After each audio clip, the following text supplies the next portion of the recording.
Most people shopping for an Apple Watch think spending more gets you a much better watch, but I don't think that's true anymore because I've used the Apple Watch SE3 to track my runs, I've used it to track my sleep, and I've tested health features on it, the offline Siri, and after all that usage, I feel the gap between the budget Apple Watch and the expensive Apple Watches have become surprisingly small. I genuinely think the SE3 is the best value for money Apple Watch that most people should buy. Yes, the SE3 is technically Apple's budget watch, but it doesn't feel cheap. In fact, what surprised me the most is how little this feels like a compromise.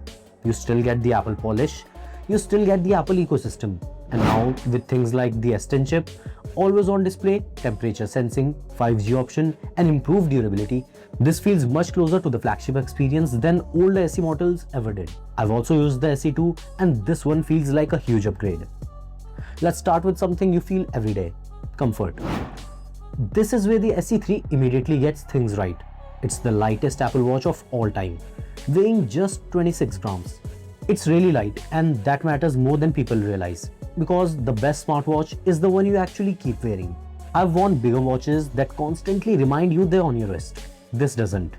Whether I'm working, out for a walk, sleeping with it, or wearing it through workouts, it kind of disappears, and that's a compliment.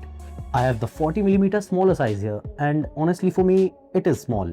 If you have bigger wrists, I'd recommend the larger 44mm variant, mostly because things like notifications and workout stats just feel nicer on a bigger display.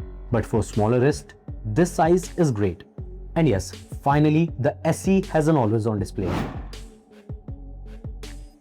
It sounds small until you go back to a watch without it. I personally use the always-on display all the time. Just glancing down and seeing the time, your complications, activity rings, without doing the wrist flick feels much more natural and watch-like. And the display itself is very good. With 1000 nits of peak brightness, it feels like a downgrade, but only on paper, that is. In real usage, the SE3's display is bright enough for outdoors. It's sharp, it's responsive, and even though the bezels are thicker than the flagship models, after a few days, I genuinely stopped noticing. One thing I really appreciate is that Apple didn't treat performance like a budget feature. This has the same S10 chip as the Series 10 with 4 neural cores and 64 gigs of storage.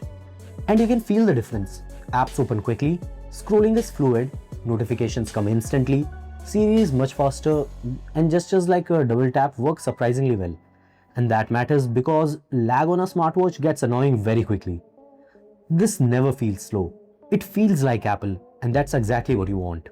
Believe it or not, when I'm bored, I sometimes like to play games on my Apple Watch, and thanks to the powerful processor, all the games run smoothly.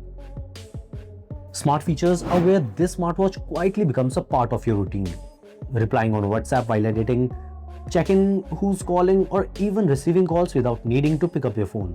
Setting reminders through Siri, or even making NFC payments with Apple Wallet, which is supported in most countries. These sound like little things, but these little things add up and become the experience. And that's what makes a smartwatch feel useful. Not a spec sheet, but actual usefulness. For instance, I frequently use the double tap gesture to pause and play music, receive and end calls, start or stop timers, stopwatches, and stuff like that. As for the fitness tracking, it doesn't feel like a watered down version of the Apple Watch. In terms of accuracy, this is just as good as the latest Series 11. The SE3 comes with the same GPS hardware that's on the Series 11, a single band L1 GPS with offline map support. I've used it for runs, walks, cycling, and GPS accuracy has been reliable. For a normal user, a single band GPS is enough, unless you run between really tall buildings or extreme natural terrains like dense forests or deep valleys. The SE3 accurately shows all the workout metrics. It automatically detects workouts, and it even shows stuff like training load. Health tracking is another area where this punches above its price. The SE3 has a lot of essential health tracking features like heart rate tracking, sleep tracking with sleep score, vitals app, cycle tracking, training load, noise monitoring, sleep apnea notifications, irregular heart rhythm notifications, low cardio fitness, and more. But there is some cost cutting. The SE3 misses out on SpO2 tracking and ECG tracking, both of which can be found on the series lineup. And it's not a deal breaker because realistically most people don't use ECG or SpO2 on a daily basis. For the most part, I just use it to track my heart rate and sleep. And I've actually been using sleep tracking a lot. Not because I obsess over sleep stages, but because it subtly changes behavior. You start going to bed early, paying attention, sleeping more consistently, and that's very useful. So the sensors and tracking accuracy on the budget SE3 is quite comparable to mid-range or even high-end Apple Watches. Apple has also improved durability this time, and I'm glad they did, because let's be real, people buying the SE are often first-time smartwatch users, students, casual users, people who aren't exactly babying their tech, and in those cases, stronger glass actually matters. That said, if you're like me and somehow managed to bang your wrist into the door frames for absolutely no reason, I'd still recommend using a case, just for the peace of mind. Now, the aluminum body does keep the watch very light, which is great for comfort, but flip it over and there's the nylon composite back. It does feel a bit less premium, especially if you're coming from something like the Series 10 with a full metal finish. And another thing I noticed are the haptics. They're not bad, but they're definitely not as crisp or strong as what you get on the higher end Apple Watches. I don't know if it's because of the smaller size or the material, but compared to my 46mm Series 10, the vibrations here feel a bit softer and less pronounced. Not a deal breaker, but something you'll notice if you've used more premium Apple Watches before. Now lastly, let's talk about the battery. For me, I easily get a full day comfortably, sometimes more even with the smaller 40mm variant. If you have the GPS plus cellular variant, then you'll get significantly less battery life. But the good news is that the SE3 now supports fast charging. It can go from 0 to 80% in about 45 minutes, and it takes around 75 minutes for a full charge. It's still slower than the Series 10, but significantly faster than the older SE2. Would I love a Garmin level battery on the Apple Watch? Of course, but in day-to-day use, it hasn't bothered me. I'm telling you, the Apple Watch SE3 doesn't feel like a big compromise. It's closer to the more expensive series lineup, more so now than ever.